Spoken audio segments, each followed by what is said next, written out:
네, 안녕하세요. 시사발전소 한진입니다. 이 윤석열 후보자의 친일 관련된 논란이 지금 계속해서 다시 떠오르고 있지 않습니까? 그래서 이와 관련해서 저희 시사발전소가 2020년부터도 이제 함께 지적을 해왔던 문제들 다시금 정리해서 이번 대선이라고 하는 것이 지난 총선에 이은 한일전이다.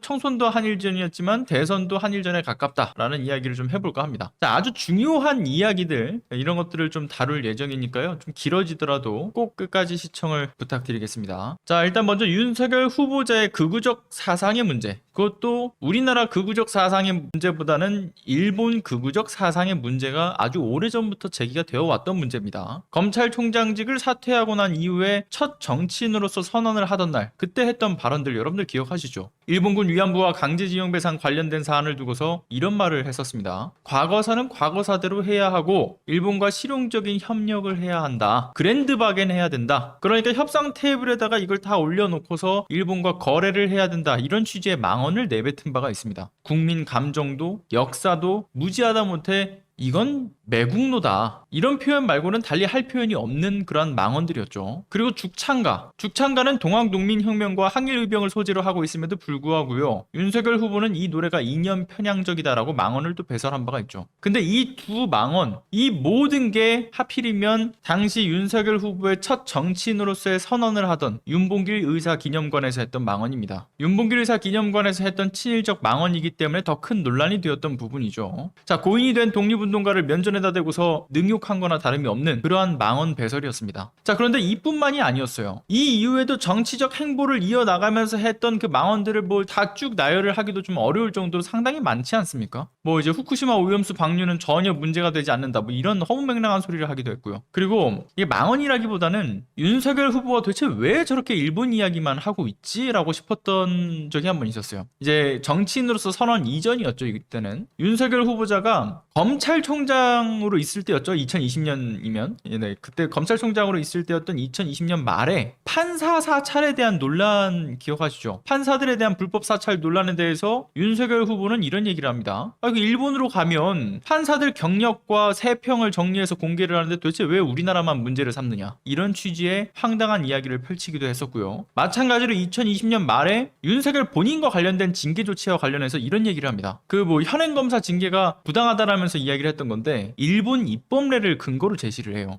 일본에 가게 되면 일본 입법례의 경우에는 검찰총장 임명과 해임을 모두 내각에서 한다. 징계권도 역시나 내각에서 하니까 이걸 우리도 따라야 된다라는 그러한 취지의 이야기를 펼쳐놓기도 했죠. 이때부터 이미 우리나라 사람이 맞나? 전 적어도 이때 이 발언들을 종합해서 느꼈던 거는 윤석열 이 사람은 일단 우리나라에는 마음이 떠나 있는 사람이 맞다 라는 생각이 들었어요. 자, 거의 일본인처럼 일본 규정을 들먹이던 사람이에요. 그리고 정치인 선언 이후에도 이게 계속된 거죠. 특히나 제 개인적인 생각이지만 대선 후보가 된 이후에 북한에 대한 그러니까 대북 도발적 발언을 이어가는 윤석열 후보의 한반도 위기감 조성도 저는 마찬가지라고 봐요. 자, 한반도 냉전 체제를 통해서 자신들의 정치적 이익을 극대화하고 그리고 또 확대 재생산하는 방식으로 이러한 것을 정치판에서 써먹어 왔던 일본 자민당 정부의 전략과도 그 결을 함께하고 있다, 이렇게 보여지는 부분도 있죠. 최근에 이제 대선 후보자 토론회에서는요, 여기에 한 발 더 나아가요. 한반도 유사시에 일본 자위대가 우리나라에 들어와서 개입할 수 있다라는 취지의 발언을 펼치기도 하죠. 자, 아무튼 이런 수많은 어떤 이 친일적 망언들을 내비치니까 오죽하면 일본 현지에서도 이거 지금 보시는 것처럼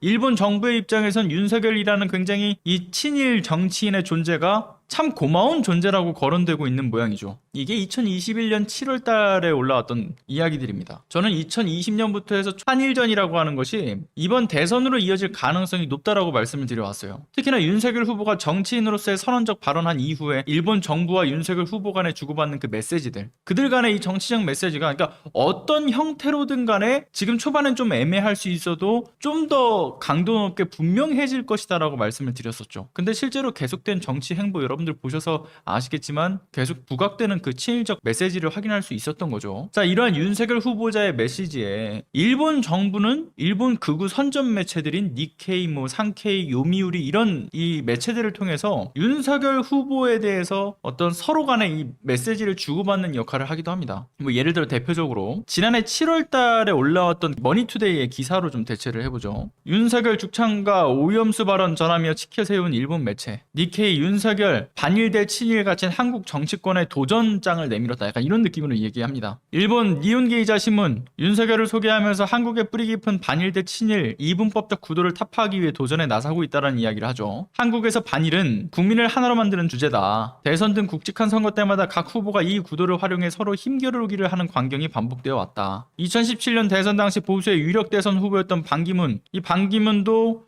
선두를 달렸지만 2015년 한일 위안부 합의를 환영하는 발언이 알려지면서 진보로부터 크게 공격을 받았다. 이처럼 대일 정책을 반일 대 친일 구도로 나누는 구습을 가진 한국에 윤 전 총장이 반기를 들고 있다. 반일 대 친일이 대립하는 악순환의 종지부를 찍겠다는 의도라면 윤 전 총장의 도전엔 의미가 있다라고 이제 이야기를 합니다. 대선 출마 기자회견 장소로 매연 윤봉길 의사 기념관을 선택했고, 이를 통해 국내에서의 친일 비판을 잠재우려는 강인함도 보인다. 진보 정부 하에서 이 보수의 유력한 대선 후보가 던진 돌멩이는 대일 정책의 구습을 바꿀 가능성이 있다. 이게 그 당시, 그러니까 이 윤석열 후보의 정치 선언 이후에 나왔던 일본 매체들의 그 극우 선전 매체들이 하나같이 이런 얘기를 떠들어대요. 윤석열 후보가 마치 어려운 한국 정치판에서 투쟁하는 영웅처럼 포장을 하고 있었죠. 친일 프레임이 진보와 보수 사이의 대립 구도에서 발생한 정치적 프레임이라는 헛소리를 늘어놓습니다. 말도 안 되는 소리죠, 이거는. 윤석열 후보자가 윤봉길 의사 기념관에서 친일적 발언을 이어간 것을 두고서 이걸 강인함이라고 포장을 합니다.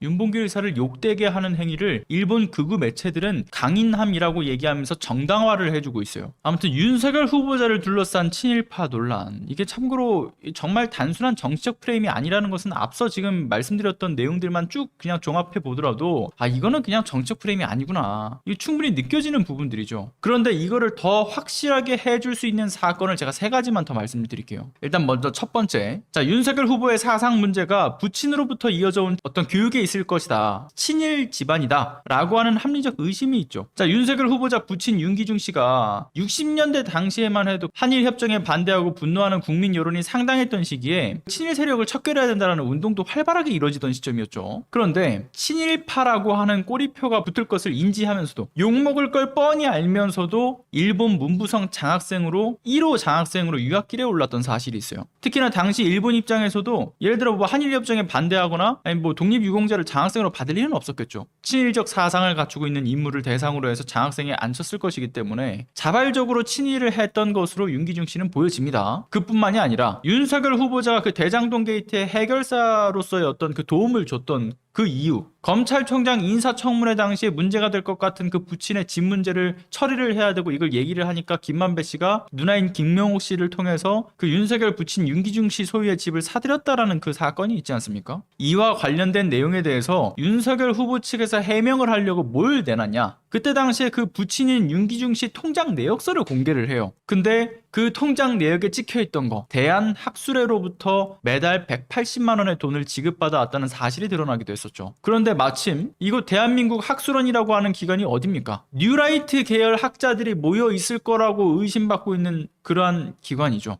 대한민국 학술원이라고 하는 것이 단순히 왜 거기가 뭘 했는데 뉴라이트 계열의 그 친일 학자들이 모여 있다라는 거야? 라고 이제 생각하실 수 있는데, 그걸 좀 설명을 드릴게요. 일단은 대한민국 학술원이라고 하는 그 기관의 회원들 선출 방식부터 얘기를 하자면요, 이런 식으로 선출을 해요. 기존 회원들이 있을 거 아니에요. 그 기존 회원들이 이런 사람을 회원으로 좀 받고 싶다, 그래서 후보자들을 추천을 합니다. 그러면 이제 그 분과회의의 심사를 거쳐서 마지막에 총회 승인을 거쳐 회원이 되는 거죠. 상당히 폐쇄적인 조직입니다. 그런데 이곳의 역대 회원들 가운데서 15명이 친일 임명사전에 등록된 친일파들이에요. 게다가 학술원에서 나서서 이들의 친일 행적들을 모두 이제 삭제하거나 옹호했던 내용들도 다수 확인이 되죠. 2004년에 이 학술원에서 그 앞서가신 회원의 발자취라는 간행본을 발행을 해요. 근데 그 간행본에 따르게 되면 어떤 내용들이 있냐면, 친일파인 이화여대 초대이사장 김환란에 대해서 이 대한민국 학술원에서는 이렇게 기록을 합니다. 그 시기를 모르던 새파란 젊은이들이 당시의 신문, 잡지들을 이렇게 들춰보고서는 그 일제체제에 협력한 김환란이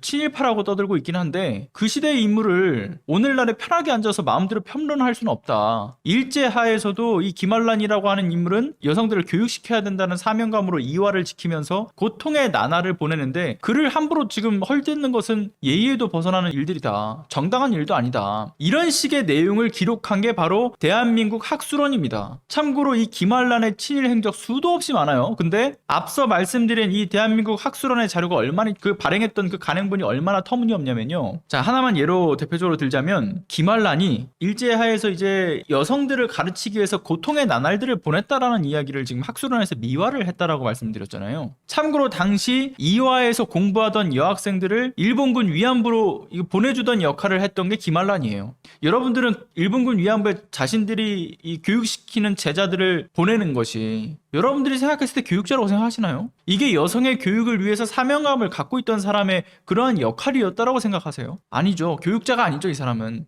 매국노죠. 친일파죠. 반민족 행위자죠. 이런 말도 안 되는 왜곡과 허위 날조를 해왔던 곳이 바로 대한민국 학술원입니다. 이들이 친일파들의 행적을 미화를 해왔던 거예요. 자, 근데 김한란을 제외하고도 친일 학자들에 대한 행적을 삭제하거나 적극 변론하는 일들이 수없이 많았어요. 일제하에 아무런 시기에 교육을 받으면서 해방 공간의 혼란 속에 교육계와 학술계를 담당했던 선구자들이다. 이들은 이런 식의 기록을 했던 게 학술원입니다. 그 대한민국 학술원. 게다가 이 대한민국 학술원이 나서서 역대 회원 중에 그 앞서 말씀드렸던 15명의 친일파들, 이들이 무려 25차례 국가 훈장을 수상받을 수 있도록 그 바탕을 깔아준 것이나 다름이 없어요. 이런 대한민국 학술원에 윤석열 후보의 부친인 윤기중 씨가 소속되어 있었을 뿐만이 아니라 심지어는 윤석열 후보자가 그 과거에 고시에서 계속 떨어질 당시에 부친인 윤기중 씨가 야, 너 저기 일본에 유학 갔다 와. 이 말 한마디에 따라서 일본에 한두 차례 정도를 이제 유학을 다녀왔다라는 이야기도 나오고 있죠.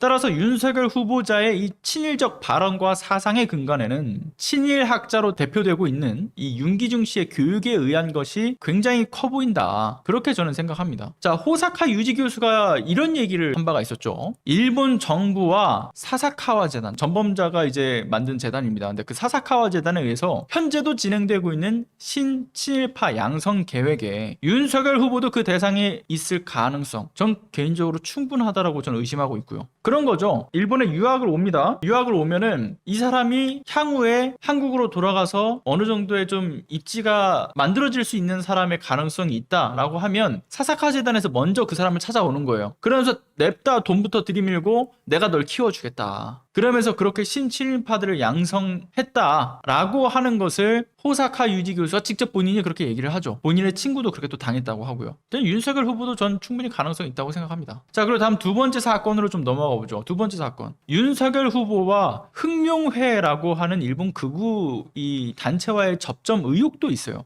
충분한 개연성이 좀 있다고 생각하는데 지난해 7월 17일이었죠. 윤석열 후보가 정치인으로서의 선언을 한 이후의 행보를 이어갈 때 5.18 민주묘지를 참배했던 적이 있어요. 그런데 그때 당시를 보게 되면요. 자, 수행원들의 마스크에 참 이상한 문양들이 찍혀있죠. 자, 윤석열 후보자와 함께 그 당시 수행을 했던 수행자들이 다 이런 마스크를 쓰고 있습니다. 그 수행원들이 착용했던 이 특이한 마스크의 문양, 이게 언론에 잠깐 조명이 된 적이 있었어요. 근데 그 이후에 언론에서 이게 막 크게 기사화되진 않습니다. 이 문양이. 그런데 각종 커뮤니티들을 통해서 확산된 의혹이 있죠.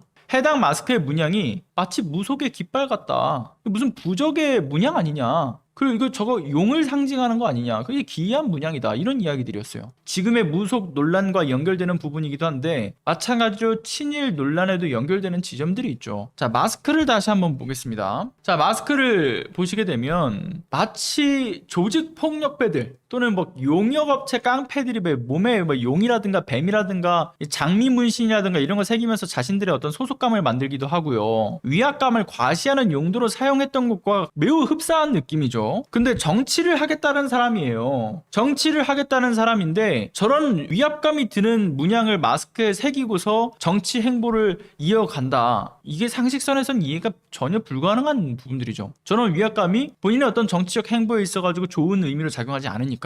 과연 윤석열 후보가 수행원들한테 이 마스크를 씌운 이유가 뭔지 참 의문이었죠. 이에 대해서 강유백 경희대 법무대학원 교수가 지적했던 의혹이 뭐였냐면 일본 극우정치폭력단체 흑룡회라고 하는 집단이 있다라는 이야기였어요. 근데 이 흑룡회가 뭐 하는 곳이었냐? 1901년에 우치다 류에이라고 하는 인물을 주축으로 해서 한반도와 만주 지역 그리고 시베리아 일대 지역에서 낭인들을 모아 만든 일본 우익단체예요. 근데 이들 단체가 했던 거를 여러분들 들어보면 진짜 화가 나실 겁니다. 일본 군부와 관련된 심리전을 수행하던 곳이고요. 전국 각처의 밀정들을 이제 쭉 다 심어 놓으면서 독립운동을 방해 공작 펼치기도 하고 또 한국인 학살에 대한 부분에서도 관여를 했던 조직이죠. 그리고 이들이 대아시아주의를 제창을 해요. 쉽게 얘기를 해서 이제 인종과 문화의 어떤 동질성을 기반으로 해서 이 아시아에 철저한 어떤 민족 말살을 하자, 이런 사상입니다. 그러니까 자신들의 일본 침략의 정당성을 대아시아주의라고 하는 것을 제창을 하면서 일본의 침략을 더 확장시켜 나가자라는 이야기를 했던 곳이 바로 흑룡회죠. 뿐만 아니라 일본 천황을 기점으로 해서 이 위기적인 어떤 국제 질서, 이런 것을 갖추는 가부장적인 공동체 사회 질서를 주장하고도 있고요. 자, 그리고 이런 흑룡회의 사상이 지금 일본 전통 우익들의 대외 사상으로 자리 잡혀 있다고 해요. 이들의 과거 행적의 대표적인 포인트들만 몇 가지 좀 말씀을 드릴게요. 여러분들 명성황후시의 주범 개뉴사라는 조직이 있죠. 개뉴사의 하부 조직으로 알려져 있는 곳이 흑룡회입니다. 그리고 이토 히로부미의 그 막료로서 활동했던 게 흑룡회 주관인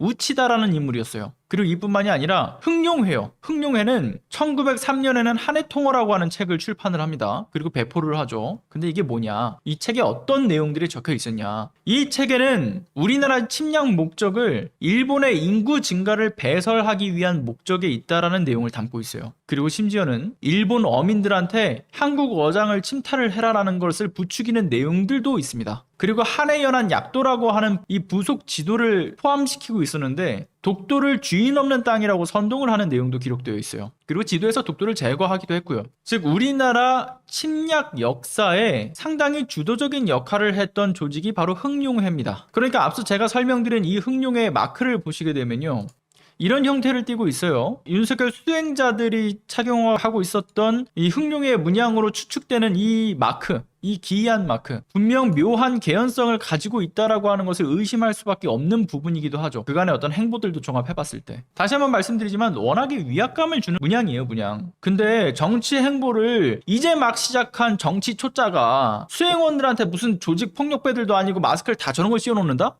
이건 아무리 생각이 없어도 그렇게 할 리가 없는 거죠. 아무리 생각이 없어도. 정치적 메시지가 단 하나도 없이 이런 문양이 새겨진 마스크를 깔맞춤할 이유는 무속적 이유에서거나 또는 흑룡회 조직의 연대 차원 말고는 설명할 길이 거의 없어 보이죠. 그리고 이런 문양이 새겨진 마스크를 판매 중인 업체 저는 다 찾아봤어요. 흑룡 마스크, 용 문양 마스크, 용 문양, 별의별 키워드를 다 넣어보면서 다 찾아봤습니다. 근데 없더라고요. 이들이 이것을 굳이 주문 제작해서 착용했다라고 보여지는 겁니다. 게다가 2008년에 흑룡회가 신흑룡회라는 이름으로 부활을 해요. 여전히 지금 활동 중인 우익 단체죠. 게다가 지난번에도 보여드린 바가 있었는데 여러분들 이거 아시죠? 조선일보. 여러분들이 잘 알고 있는 조선일보 있죠. 조선일보가 1941년 1월 1일 신문 상단에 흑룡을 넣은 바가 있어요. 그리고 일본에서는 일본 지도를 흑룡으로 미화하기도 했었죠. 자, 일본 제국주의의 영광을 되찾고자 하는 일본 극우단체인 흑룡회와의 연결 그 지점에 대해서도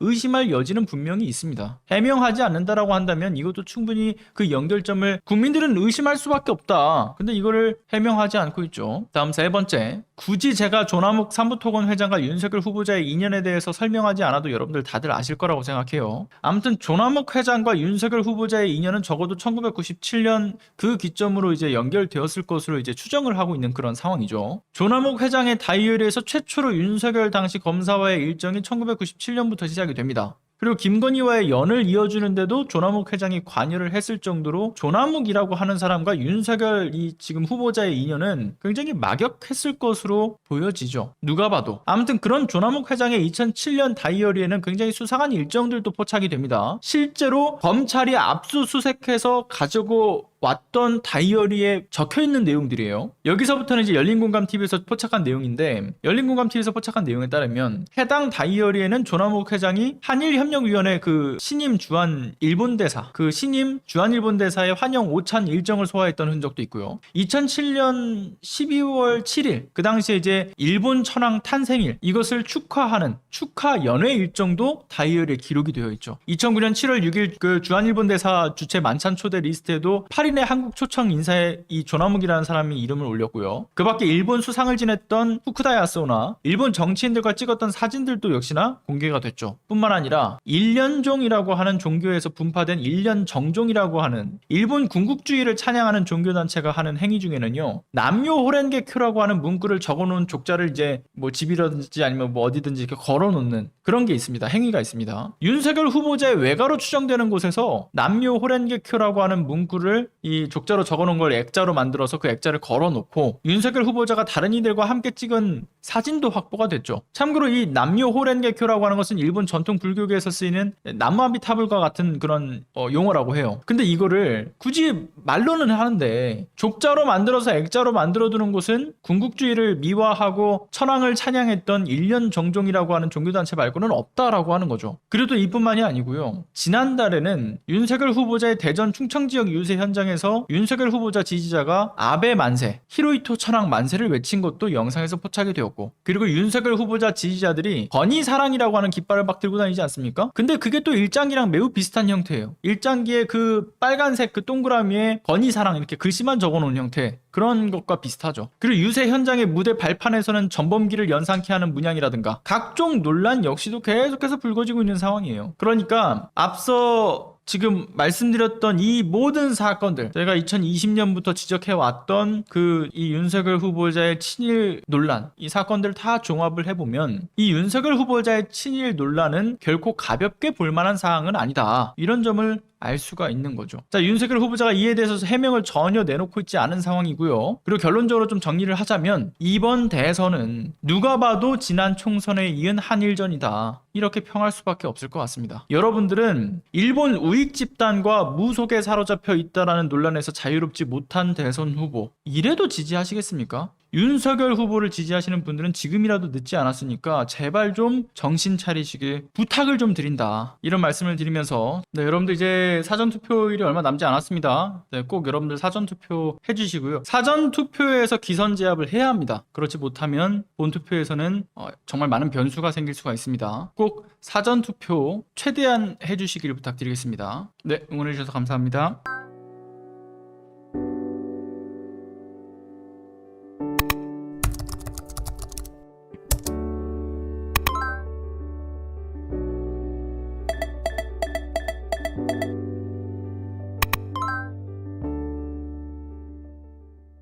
안녕하세요. 시사발전소 소장 한지입니다. 시사발전소는 진실을 찾는 민주언론으로서의 역할을 다하기 위해서 다양한 방법으로 활동을 이어나가고 있습니다.